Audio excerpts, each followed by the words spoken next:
Welcome, everyone. I know we have some people still trickling in, but for those of you who are here, I see Jim in chat joining us from North Carolina. Hey, Jim, and other people who are joining us, and we'll have some more people joining as we jump in. Thank you all so much for joining us today with Kimberly today on our I hesitate calling it a webinar because most webinars have slides and pre-planned content, but for those of you who have never attended one of these events, I don't know what to call it yet.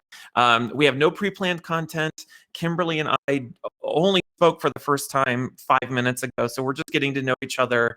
And so the premise behind this session is for it to be open conversation and format, today specifically on the topic of making the leap into freelancing. So before I let Kimberly introduce herself, one of the things I would love for everyone to do as we get started, you'll see in chat, there's a pinned message for you to submit any questions you have about freelancing.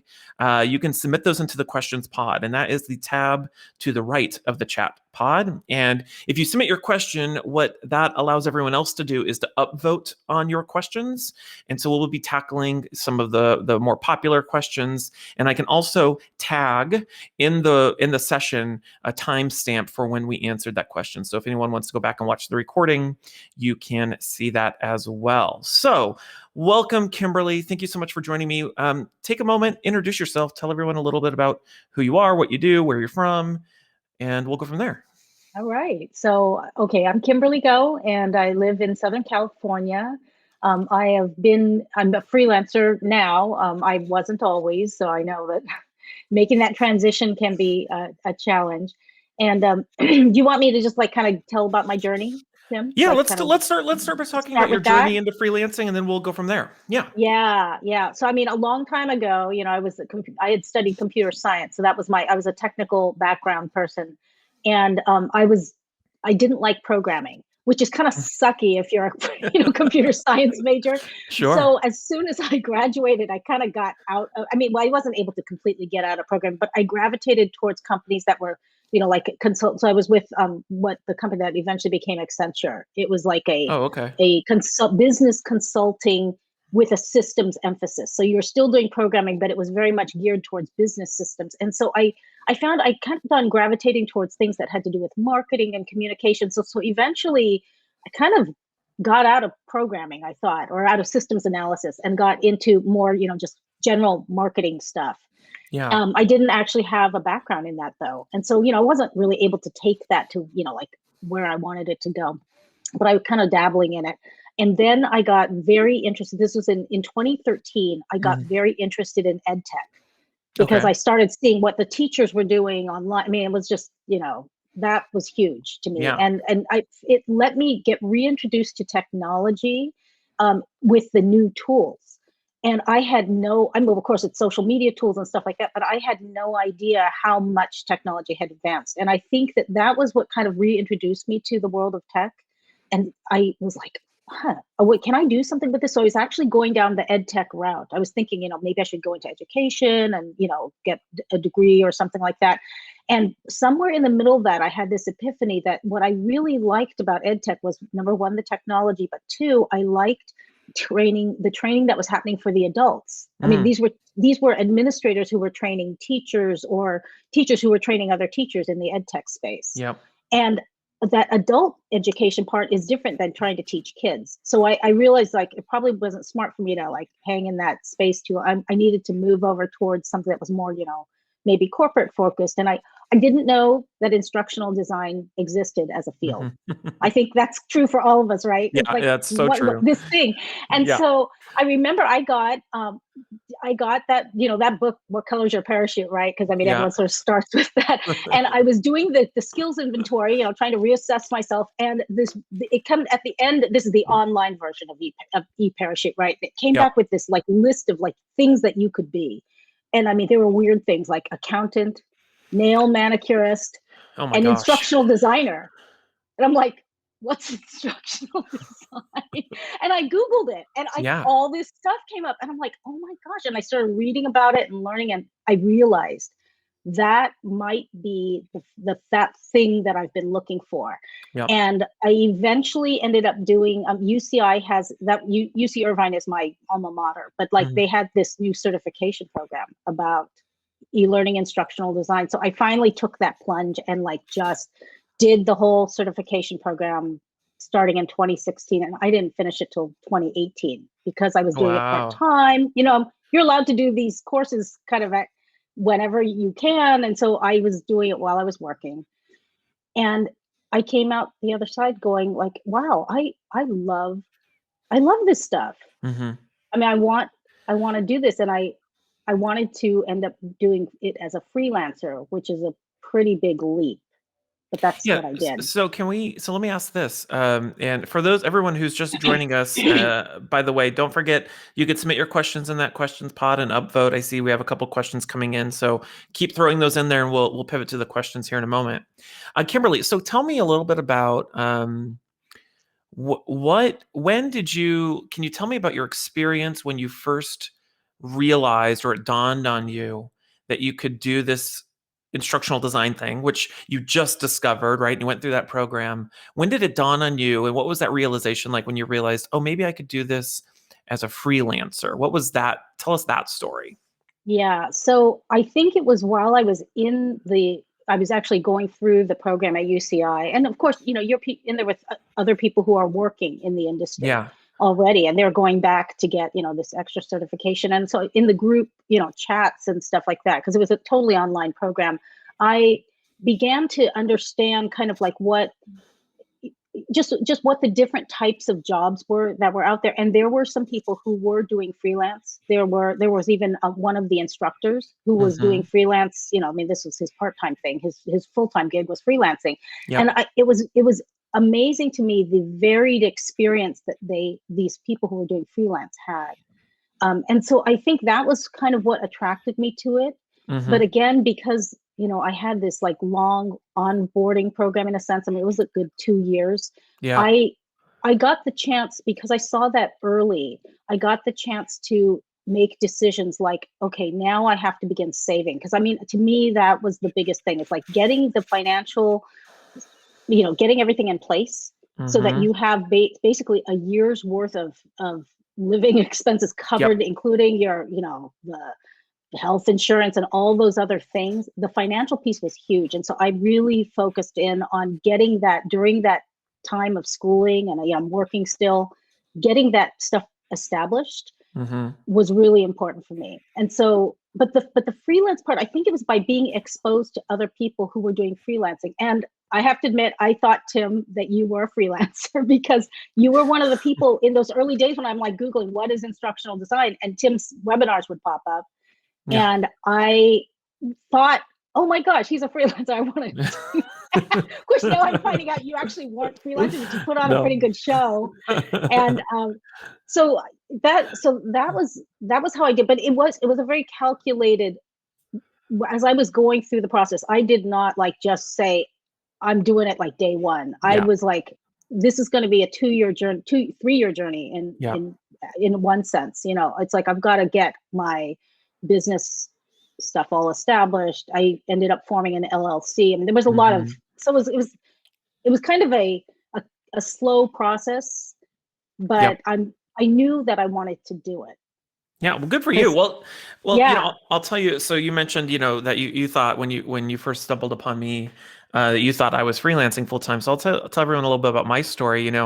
I love that you mentioned that, you were very meticulous and intentional about your leap and transition into it, and so was I. I didn't start freelancing full time until 2019, which was like 5 minutes ago. And but I had been freelancing during my nights and weekends since like 2012. And I first got into freelancing.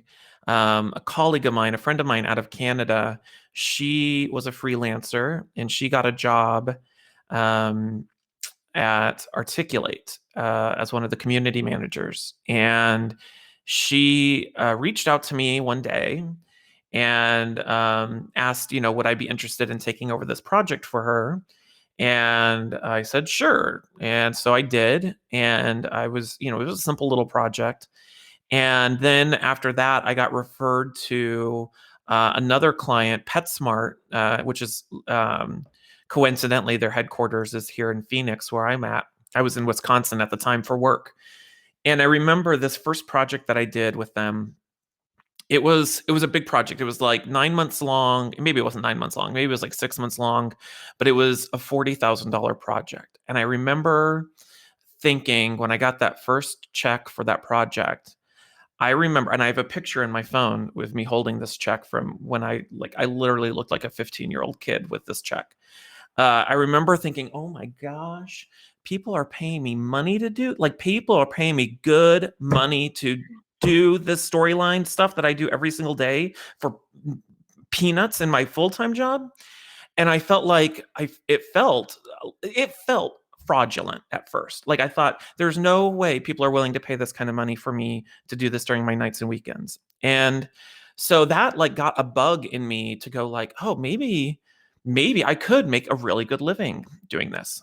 And there were a whole host of reasons why I didn't just quit my job and move into freelancing. And there's some people who do that. Some people just quit their job one day and they just do it. And I remember telling myself, first off, you go through this whole like, and I don't know if this was true for you, Kimberly, but you go through this whole mental process where you feel like only those who freelance have to be like the best of the best of the best. Yeah. And so I didn't think I was qualified to be a full-time freelancer. And then to your point, like, I had to wait until my finances were in the right condition. So for me, it took me 10 years. I waited 10 years to make that transition. But my goal, my long game was that if I was going to quit my job, and I was working as a director of instructional design at GoDaddy when I did quit, I thought to myself, well, if I'm going to do it, I'm going to be successful. Like, there's no way if I do this, I am not going to end up back in my really sad corporate job. And so, looking back on it retrospectively, I probably could have quit way earlier than I did and make that transition. But I thought, gosh, if I'm going to do it, I'm going to be successful at it. So, yeah, we all have different stories and we'll get to a bunch of different questions on it here in a moment. All right, let's do that. Let's pivot into some questions. Are you ready to tackle some questions? We have a couple questions in the questions pod. I'll go ahead and read them off. And for those of you just joining, again, you can submit your questions into the questions tab, which is to the right of the chat tab, and then we can upvote on them. The first question we have from LA Foster. Hi, LA, and has 14 votes. This is a good one. LA wants to know, where is the best place to seek out projects, contracts with new clients without going through agencies? Ooh, I love this one. I have thoughts on this, but I'll let you start, Kimberly. Where do you find your projects, your clients, without going through an agency? Yeah, the agency thing is actually not gone across my radar. I was fortunate, and well, I mean, I think this was part of my, my plan was I joined professional organizations like ATD. I joined ATD Orange County very early on. This is actually when I was in the certification, school process. And I did that to build my network. So I spent a lot of time. I mean, I ended up volunteering. I did work for a nonprofit. I eventually joined the board of ATD Orange County and, had the opportunity to kind of like get to know people and prove myself there as a good, solid worker. And so my clients came to me through referrals of people who said, oh, this is like someone in ATD needs a project. And then the president says, hey, Kimberly does e-learning. Why don't you guys get together? And that's actually how I landed my first client. And so from there, it became kind of word of mouth in a way. So I don't know if that may not be a traditional experience, especially now that we're in this quarantine situation. Of course, you can't like physically go to gatherings as much. And so that was fortunate I got to do that. So that was my experience. And so I actually have not used a lot of the typical sources. I mean, I know, Articulate post stuff, but Tim, you probably can speak more to this. So why don't you go? Yeah, sure. So, I think this is the general question and the conundrum that people run into, and I'm sure there's other questions about this, is where do you find clients? Where do you get your clients? And for a long time, I didn't know how to answer that question because I perceived what I was doing as, well, I'm not doing anything to find clients. Clients are finding me. And what I realized is the secret is not doing things to go find clients. Like if my job involved me like doing those really annoying LinkedIn messages, trying to sell people or call them, I would not only fail, I would hate my job doing that. And so what I realized is no, I actually am doing things to find clients. But what it is I'm doing things to help clients find me. And so, to your point, especially with the pandemic and us not being able to go to conferences or local chapter meetings or whatever the case might be, what I've done over the years is I realized that by building my brand online and my presence online, by being active on LinkedIn or having a blog or being on YouTube, which I know you've been working a lot on, Kimberly, and so as have I, speaking at conferences, virtually or in person, doing all of those little things gets you out there and it puts you on people's radars. And eventually that snowballs and people start finding you. And so it's easy for me to say, I don't do anything to find clients. And that's not really true. I do a lot of little things to help clients find me. Even like the act of what we're doing right now, you and I talking is putting us in the presence of other people that might one day, today, tomorrow, a year from now, might need, freelance work. To go specific to the question about agencies, if you're just looking to get your feet wet, maybe you want to do some part-time freelance work. Yes, you can go through, I'm thinking like Clarity Consultants, I think is one. There's a few others. There's some that specialize in the learning and development field. And then probably somebody will ask, or or somebody's wondering about like Fiverr or Upwork. I'm not a big fan of doing that, primarily because if you put yourself out on Fiverr or Upwork, there's two things I don't like about that. First, people aren't hiring you. They're hiring whoever's offering the cheapest rate for what they need. Mm-hmm. And it's just bottom of the barrel work. And so you want people hiring you for you. Agencies are a little bit different because it's a good place to get your feet wet. The thing I always recommend to people, if you're looking to get started, especially on a part-time basis, is do some subcontracting work for some of the bigger custom development shops in our industry. So I'm thinking like eLearning Brothers, Artisan eLearning,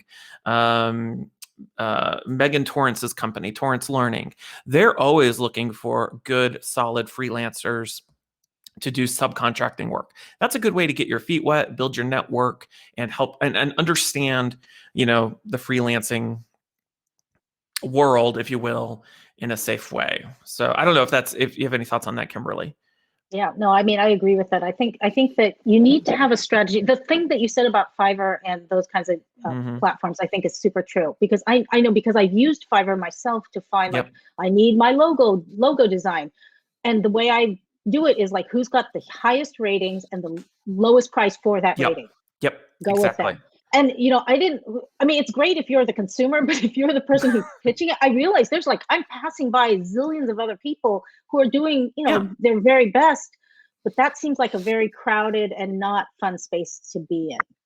So no, if you're wanting to work, I agree with you on that. If you want to work for pennies on the dollar, I mean, Mm-hmm. maybe I don't know about you. Do you remember that? Could you recognize the person that you hired if you ran into them in person, or do you even know the name? I mean, all they did was offer you a great logo at a cheap price, right? Mm-hmm. And so it's just I don't find it. I don't want to say it's dehumanizing, but they're not hiring you for you. So. Great question, LA. I know we kind of went into a couple different directions, but I thought it was a good question nonetheless. All right, let's do another question. Mike Wood. Mike Wood has 13 votes on his question. Hi, Mike. Thanks for submitting. Mike wants to know, what is the first thing I should do to make the transition to freelancing? I'll start, and then Kimberly, I'd love your response to this. So for me, the number one piece of advice I give people is if you're looking to freelance, actually, I'll give two pieces of advice. My first one is you have to take inventory of your life and your world. And you have to look at all of the barriers that prevent you from being able to sustain your life as a freelancer. So, do you have student loan debt? Do you have a lot of credit card debt? Are you the breadwinner? Maybe you carry the health insurance in your family.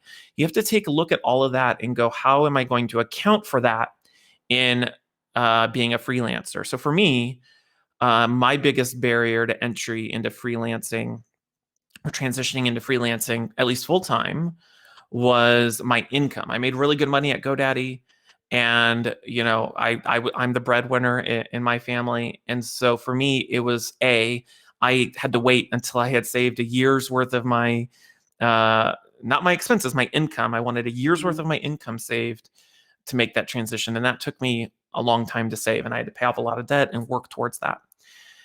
Your lack of a brand presence online might be one of those barriers that you need to work on. And that gives you a really intentional focus, I think, on what you need to work on. And then the second thing, which is escaping me, what is it? Work on your barriers. I can't remember what the second one was. It was probably going to change everyone's lives now that I forget it. You go ahead, Kimberly, and I'll think of it while you talk. Okay. Well, I agree with everything that you just said there, Tim. I think that one of the things that's important to know is that you don't have to treat the whole, like, I'm going from being like not a freelancer to a freelancer. Yes. You can really do a lot of pre-work that is preparing you to be a freelancer and essentially positioning yourself as a freelancer and mentally thinking of yourself as a freelancer, even if you are working in a corporate job. And I think that's what's important, is having that mindset. So what I found to be useful to do that was, I mean, number one, you got to get an online portfolio. Tim, you just covered that in your previous talk with Ashley, and that is so key.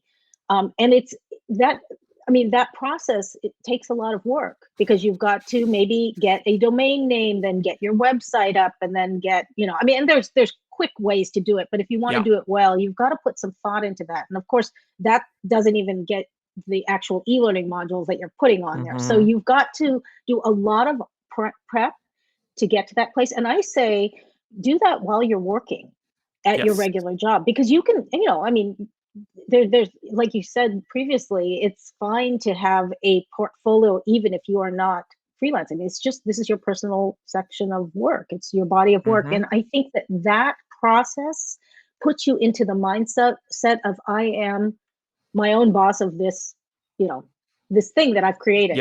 And that helps a lot when you are moving into that freelance mentality. And the other thing that I found to be very useful was tracking your time is a really helpful thing. Even if you're not being required to do it, you're not actually invoicing anyone. If you can just get a hold of, there's a bunch of different tools that you can use, but you begin tracking your time. I use the same tool that I am using today, which is Amco.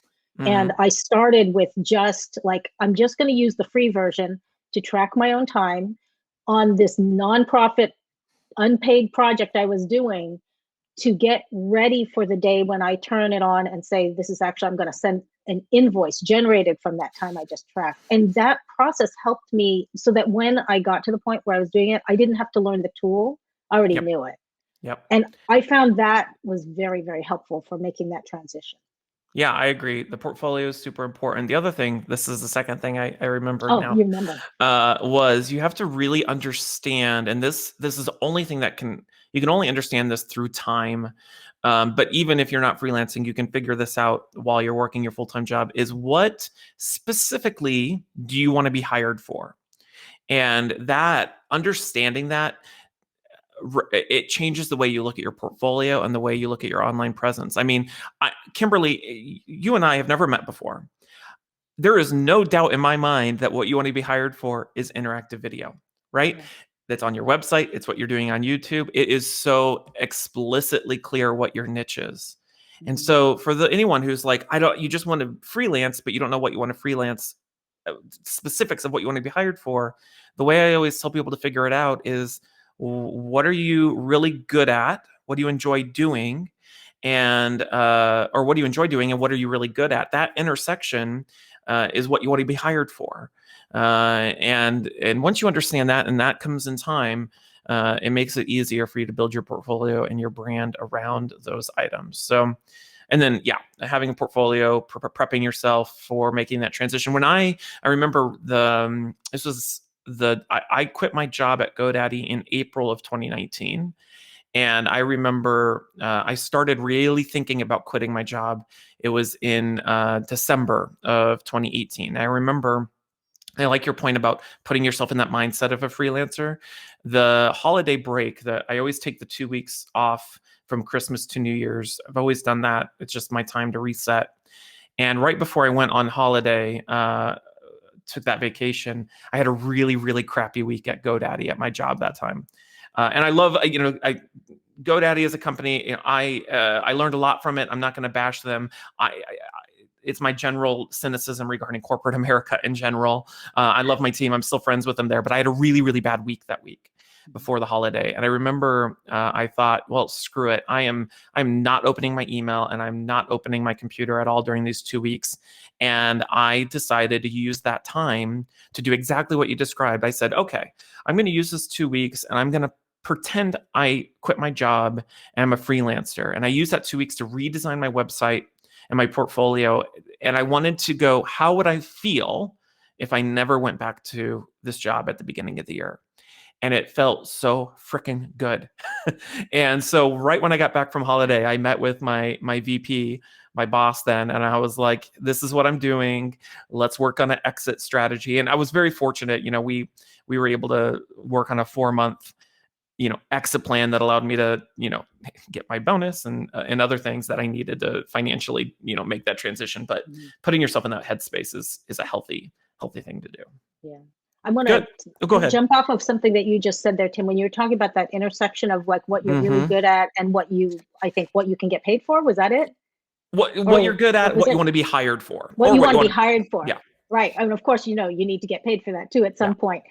The thing that I would also add on to that is it might not be something you're already good at. I mean, you might not. I remember literally walking into, I think it was an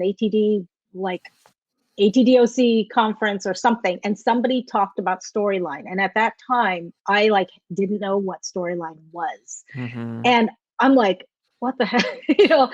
And this obviously this is something I should know about. So I went back and learned about it. And then I said, okay, I think I evaluated the different platforms and I said, I'm going to focus on one. And I think the one I want to focus on is storyline because it looks like the most robust system. And I think it's going to be around for a long time. So I wasn't actually good at it already, but I said to myself, I'm going to invest in this. And I ended up having to buy a PC because I only ran out of PC at that time. And I had to kind of do a lot of extra stuff to make it work, but I went through every tutorial that they had available or that other people had available to learn the tool.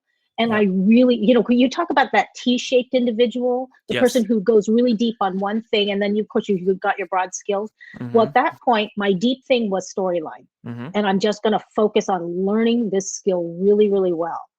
And so when I was finished with that, and I kind of came up for air, I'm like, oh, now I can actually, I can say legitimately, I can do this, and I couldn't do it before. So I think that's the value of being in this space now where there's so much, sometimes free learning that you can do, or very inexpensive learning you can do. You can, if you dedicate yourself to learning a particular tool or skill, you can make that your centerpiece of what you do later if you like it. So that's a real good feeling, is being able to steer your own course. How important do you think, Kimberly, you just described what you described, and what I heard was a willingness to put yourself outside of your comfort zone and the effort of improving yourself. And I don't know, one of the things I think about frequently is I remember once I worked with a coworker who had a master's degree in instructional technology, a very astute person. And we were trying to get this person to use, it wasn't even Articulate Storyline at the time, it was Articulate Studio, which is a PowerPoint plugin. And one of the things I remember was that she was incredibly resistant to learning this new tool. And every time, we would encourage her to build something, there was never a sense of, okay, let me just figure out how this thing works and thinks. And that's when I first learned the term. I don't know if anyone's ever heard this term. It's called learned helplessness. And I remember I had this realization that most people fall into two groups. There's ones that if you were stuck on a stranded island, there's folks who go, okay, I need water, I need a signal for help, I need to eat something so I will survive. And then there's some other people who go, well, who's going to tell me what to do? And then, then nobody's going to tell them what to do, and then they perish and die. The reason I make that point, though, is what you described, Kimberly, is the importance, I think, of being what's the phrase? Like not self-activated, self-motivated. I'm horrible with expressions, but putting yourself outside of your comfort zone, even when nobody's pushing you to develop yourself. How important would you say that is, if any of what I'm describing makes sense, to being successful as a freelancer? That totally makes sense. So that whole self-starter sort of mentality, Self-starter, yes. That is key. I mean, I think as a freelancer, that's the thing. Projects aren't being handed to you. There's no boss telling you this is what you're going to be working on. You have to actually decide for yourself every day. I am either going to learn this new skill that I really want to learn and I need to learn, and I've done kind of the upfront analysis to figure that out, or I'm just going to, work on the project that I'm currently working on because I've already, that's what's in front of me. But you have to be able to not only work on the current stuff, but you also have to have your eye out continually for not necessarily the shiny object thing. I mean, I'm not a big fan of that. You don't just go chasing off stuff that's random, because that can really, it can diffuse your effectiveness. But I think that it's very, very important to continually be learning something that will help you to get to whatever it is that you've marked off as your goal.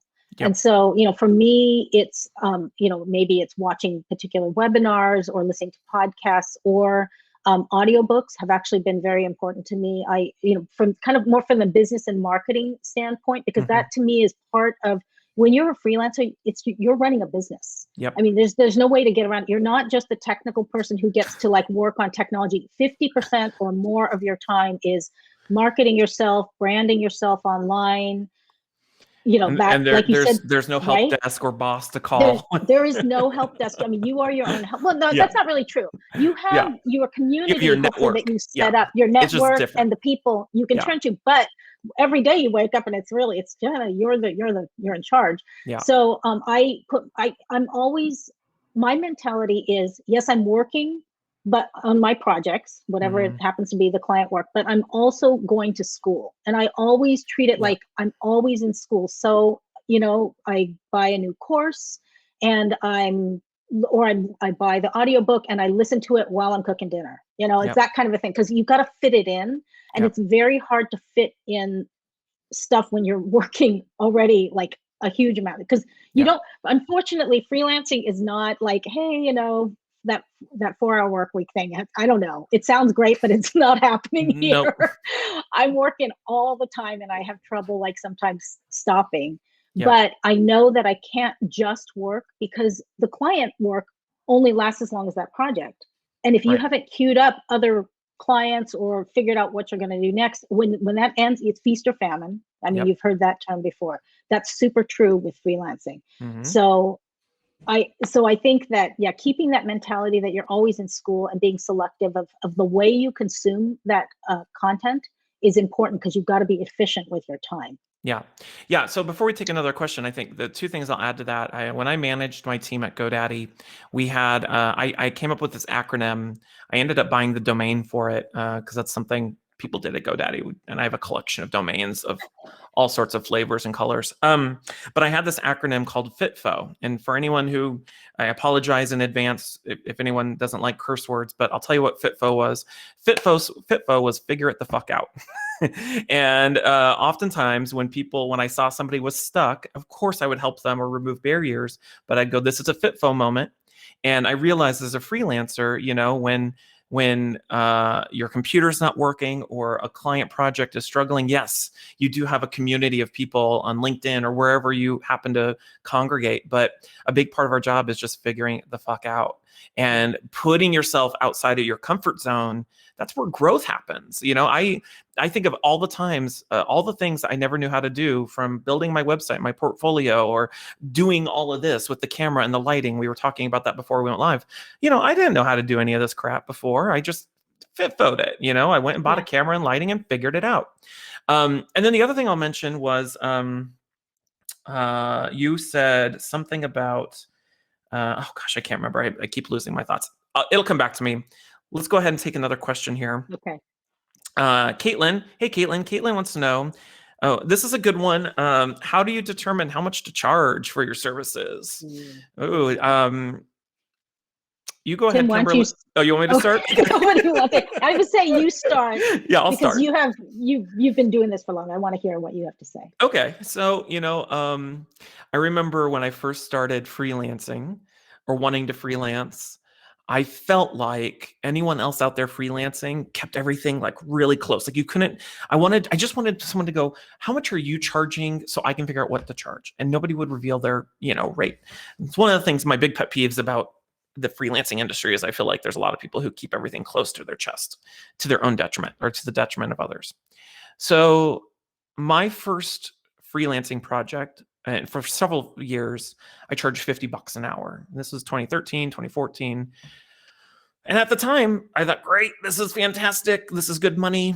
And then eventually I was like, you know what? I'm going to charge $75 an hour. And then I was like, okay, I'm going to charge $95 an hour.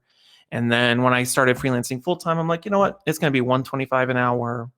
And then um, I realized that I don't want to say there isn't a lack of integrity. It's not a lack of integrity.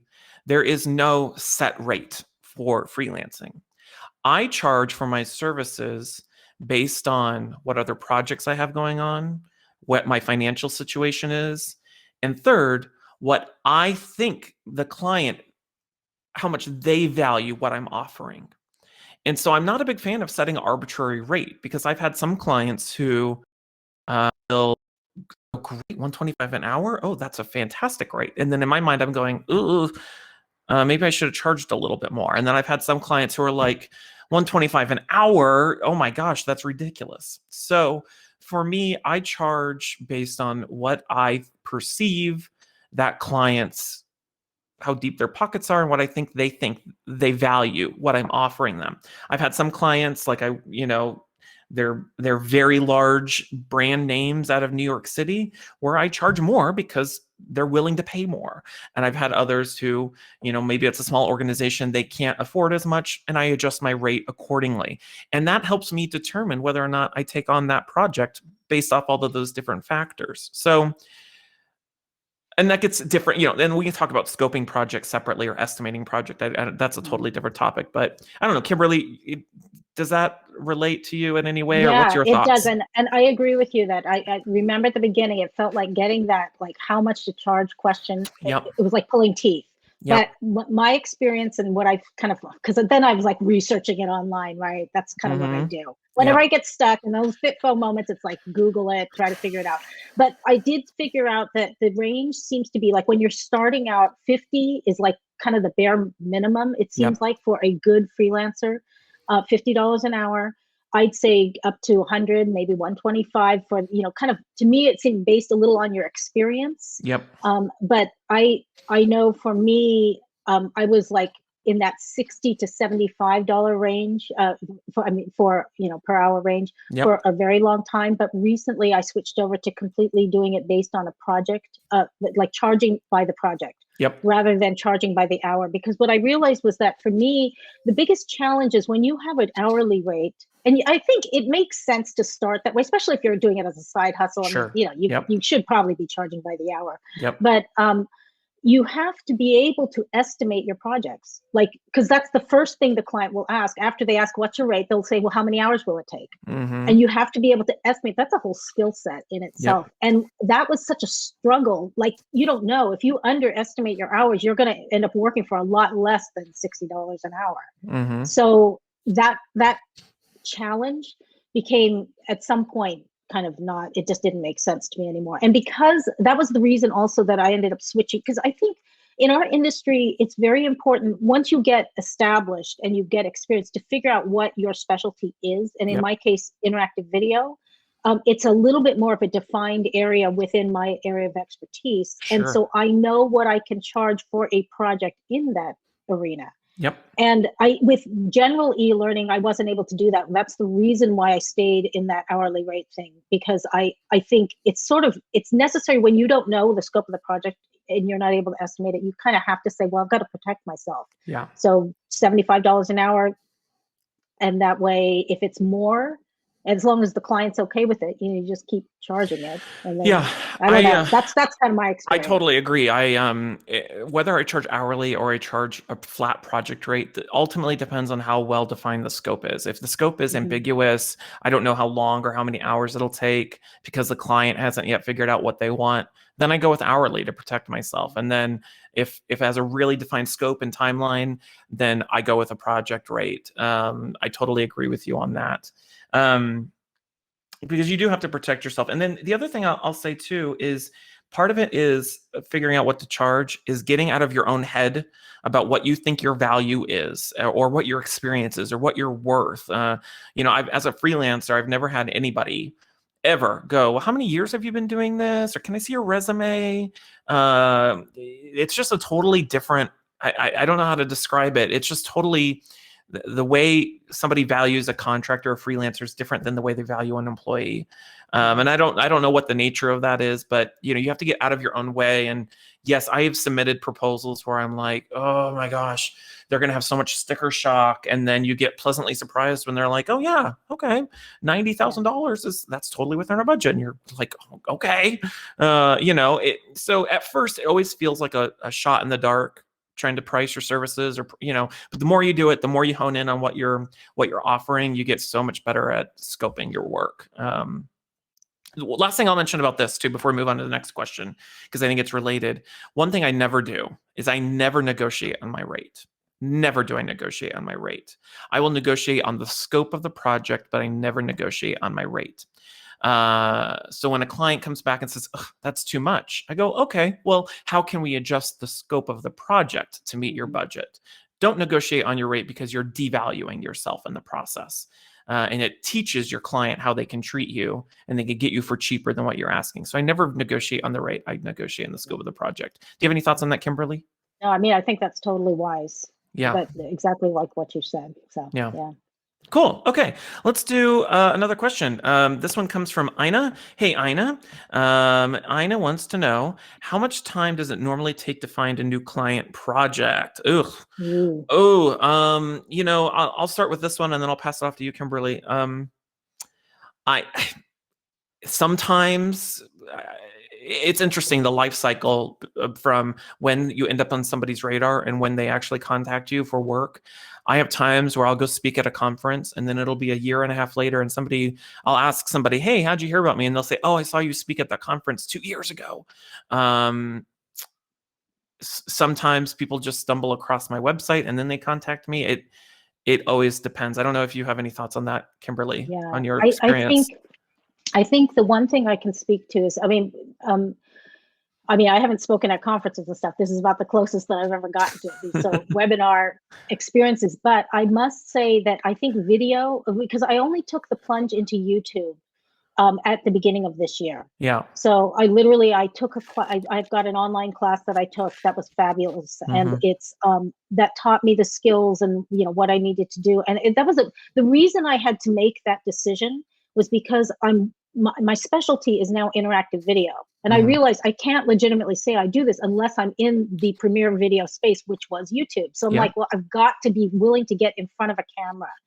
And when I really focused in on that as my marketing tool, that changed everything for me, because suddenly people could see me. So it's kind of like, I don't know, constantly being interviewed. Every time someone watches a video that I've made, they're seeing my face and hearing my voice, and hopefully learning something from what I'm talking about.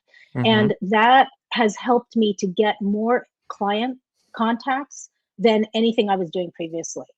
Yeah. And so I think as we move into the future, video in some form, whether it's like, you just shoot a free Loom video, or you use Camtasia or something like that, it's just showing up in person to talk about what you're doing, is going to become more and more important as time goes on, because more and more people are moving into that space. Yeah. So I would encourage you to get comfortable being on camera at some point, even if it's just for a quick little introduction to, on your website. Like, film yourself, get good lighting and all that stuff. That's important. Yep. Make sure the audio is good.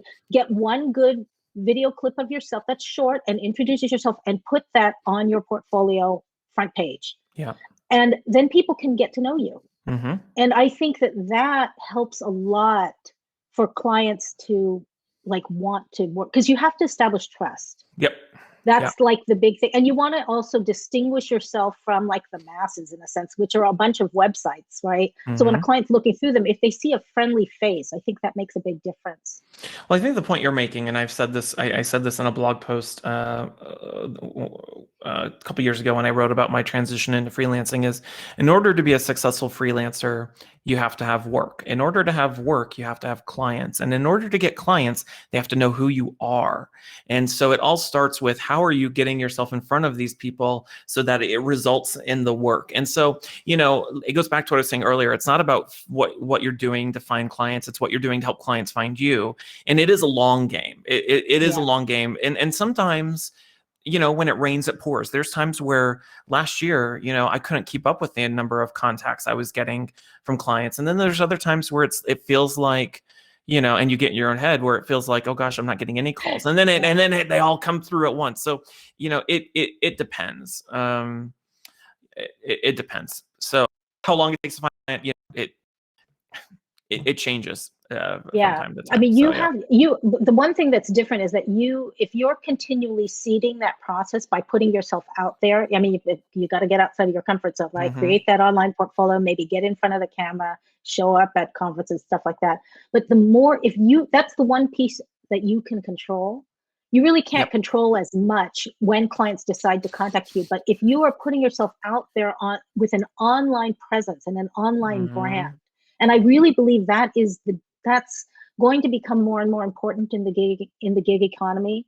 Everyone is going to begin having an online brand of some type. And so the more that you are willing to pour yourself into making that a reality online, while simultaneously, of course, building the skill set, because you've got to actually be able to back up what you say. But be careful. Don't try to become an expert in everything. Become expert in a few things and become very, very good, and try to help yourself be known for that. I think that process is continual, and then clients will come as a result of that. Well, because you can't freelance in secret. You're not going to be successful. Put yourself out there. And it's hard for a lot of people. I was just talking to somebody about this. Talking to a couple of people about this within the last week. You have to look at who you are and what you offer as a product, and be willing to put yourself out there and your services in a way that feels like you're marketing yourself. And it is an unnatural way of thinking, because we're constantly told, don't brag, don't, and there's a difference between bragging and putting yourself out there. And so, the biggest thing is find ways to offer value to the industry and do a bunch of that. And in turn, people will see you and they'll eventually reach out to you. So, okay. I want to add on one thing to that, Tim, really quickly, is that it's very important, I think, and this is something that influenced me very early on. If you figure out you don't want to be that annoying person like Tim hates, right? That you're, hey, buy my product, buy my product. It's a change of mindset. Yeah. I read the book Story Brand by Donald Miller, and that completely changed my approach to how I was marketing myself. Before, my brand was called eLearning Brain, and it was like me. I can do this, this is what I supply. Yep. And so my website was all about, here's what I do. Well, what I learned from reading Story Brand was that that's not going to get you clients or jobs. What people come to you, they have a problem that they need solved. They are the hero of the story. You need to address them like they are the hero of the story in all of your copy and everything on your website. And you're helping as a guide to come alongside them and help them solve their problem. And understanding that framework completely changed my approach to online marketing. And I think it's very important. You do that, Tim. I mean, I could see it on your website. I learned that through Nancy Duarte's book Slideology, or it might have been Resonate. I can't remember. But she talks about how, when she's talking about persuasive presentations, but this is true no matter what the context is. So many people put them as the Luke Skywalker, when it's like, no. Your audience is Luke Skywalker. You're Yoda. Yes. You're the wise guide. They're the hero. And that's a mind shift for a lot of people. All right, so we're down to our last 10 minutes or so. Let's try to get 2 more questions, and these are some tactical questions that I really like.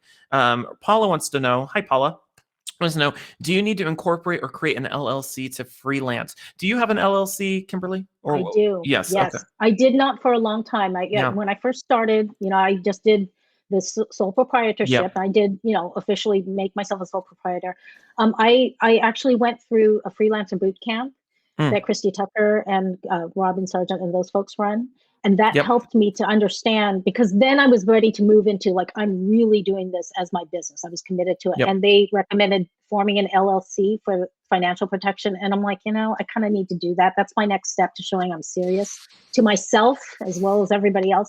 So that was a ramp up process, and I had to learn how to create the LLC and all that. But I mean, I'm glad I did it, because now I know that, my liability is really protected, and that's a good thing. It gives me peace of mind. Yeah. But I think that it's also, if you're really doing this as a full-time, you need to be willing, which it involves, there's some costs. I mean, in California, you got to pay $800 a year in franchise tax. Oh, wow. And yeah, I know, it's California, right? Ugh. And yeah, so depending on where you live, it could be an expensive thing, but it's, at some point it might become necessary. It's not necessary when you're doing it as a side hustle, I think. Yeah. Especially if you just don't choose clients that look like they might sue you, right? I mean, choose people that you trust and stuff. That's very important, right? Yeah. So that's what I think. What do you Tim? I didn't form an LLC till I quit and went full time. So it was in 2019. And to your point, the reason I did that was to separate my business finances from my personal finances, and then in turn separate the legal liability. So what an LLC, for those of you who don't know, it allows you, if somebody sues you, they can't come after you personally, like your personal assets, like your house. They can only come after your business. So for me, I'm a LLC, sole proprietorship. I'm not, an S corp or anything like that. I've chosen to keep it simple. And I got mine through LegalZoom. It cost like $600, and it was pretty easy peasy. You don't have to do it, but to your point, once it becomes your livelihood and you're making more than a few bucks on the side, I think it's important. So yeah. Okay. Let's see here. Let me see if there's any other good questions that I want to see before we wrap up here. Some questions. Will the recording be available? Yes, everything's being recorded. You'll get a link here shortly. Kimberly will put a link to her website portfolio. We'll do that here in a moment. Let's do this last one. I like this one. This doesn't have the most votes, but I think it's a good one. Melissa wants to know, how do you write your own contracts, or do you have someone do that for you? Do you want to start with that one, Kimberly? Sure. Yeah. So what I use, I use this app called Amco, and they have a contract. That was the reason why I chose them, was because they have this boilerplate contract. It's one of those packages that's kind of an all-encompassing thing. It includes time tracking, expense tracking, everything, and invoicing. That's all online in a very clean format. And one of the things they have is the ability to create proposals and or contracts for your clients with boilerplate stuff that's been like kind of vetted by, the freelancers union and lawyers and stuff like that. And then you can change little things like, what are your payment terms and that kind of stuff. And so I use that as my contract, because I mean, I don't know anything about that stuff, but I didn't want to do this kind of haphazard, hey, here's my contract that I dreamed up. I mean, that to me doesn't make sense. So I used something that was kind of known to work for freelancers already. Yeah. So that's how I did it. How about you? Yeah, I did the last part you said, where you're like, hey, I made this thing up, sign it. That's what I did for the longest time. My contract was like, I put together a Word document. I was like, hey, you're hiring me and you're paying me and you're not going to sue me and you get this stuff after I'm done. Cool beans, sign it. It was like a 1 page. It probably looked like it was written with crayon or something like that. What I did was, here's the thing about contracts. So I think a lot of people get confused about, like, are you supposed to write the contract, or are they supposed to write the contract? How does that work? So there's three main artifacts during the proposal contracting stage. At least this is how I view it. You create a proposal that defines the scope of the work before you get into contracting. And then you have what's called a master services agreement, and then a statement of work. Sometimes those are the same thing. I treat them separately. Sometimes the client, they create the master services agreement and the SOW as part of their relationship. And sometimes they don't, and I create it. It varies from client to client. The master services agreement is the contract. That describes the working relationship, meaning you're hiring me to do these services at this rate. You own all the copyright. I won't, I'll be confidential with it. If you sue me, we're going to do arbitration, all of that stuff. And then the statement of work defines the specifics of that project. What's being delivered, the timeline, et cetera, et cetera. The reason I do those as two separate documents is a lot of times with my clients, they're hiring me to do one particular project, but they want to hire me in the future to do future projects. And so rather than doing a new contract every time, I do one MSA for the year. I'll say, okay, just sign this. This makes us good for the year. And every time we do a new project, we just do a new SOW for each individual project. What I did was I ended up, I call it research, but it was really just some creative Googling. I stumbled across a website that I can't remember the name of it. I'll find it and I'll put a link to it somewhere. And you can find these if you do some Googling. They have all sorts of different like default contract templates. And I signed up for a free trial, and then I downloaded the templates, and then I canceled my free trial. And what was important to me was that everything that was mentioned in the contract, like I could understand. It was written in words that I could understand. So I copied it and I took out all of the things that I thought were important and I formatted it into my contract. And that's what I used. And recently, actually, I have one of my clients that I've been working with for quite a while. I'm helping her create some online courses. She happens to be a lawyer. And I thought, okay, when I send her this contract, she's a lawyer. I'll find out whether or not it's good or if it's a total joke. And so I sent it to her and she signed it. And I was like, hey, put your lawyer hat on for me. Like, was this a good contract? And she's like, oh, yeah, this is solid. So for me, it was just kind of like Fitfoing it until I figured out what I wanted. In the future, I probably should, hire a lawyer to help me create a standard one. But that's how I went about it. So, yeah. I hope that answers that question, Melissa. Okay, we are down to our last 4 minutes. So before we wrap up, Kimberly, where can people find you, follow you, all of that good stuff? Yeah, so contact me on LinkedIn, and Yep. it should be pretty easy to find me, Kimberly Goh, and it's spelled Goh. That's my last name. So what I'll do is, I think LinkedIn first is easy. YouTube is actually the place where I'm spending most of my time like talking to people and stuff like that. So that's a great place to find me as well, my YouTube channel, and then I've also got a resource page that I wanted to share with folks that covers a lot of these resources that I've just talked about, plus some others. I put them together in a resource page, and I will give a link to that as well, so people can look at that. And if you want to follow up with me, I think that we're going to be having a thread in this community, right, Tim? Yep, I'll mention that here in a moment. Yep.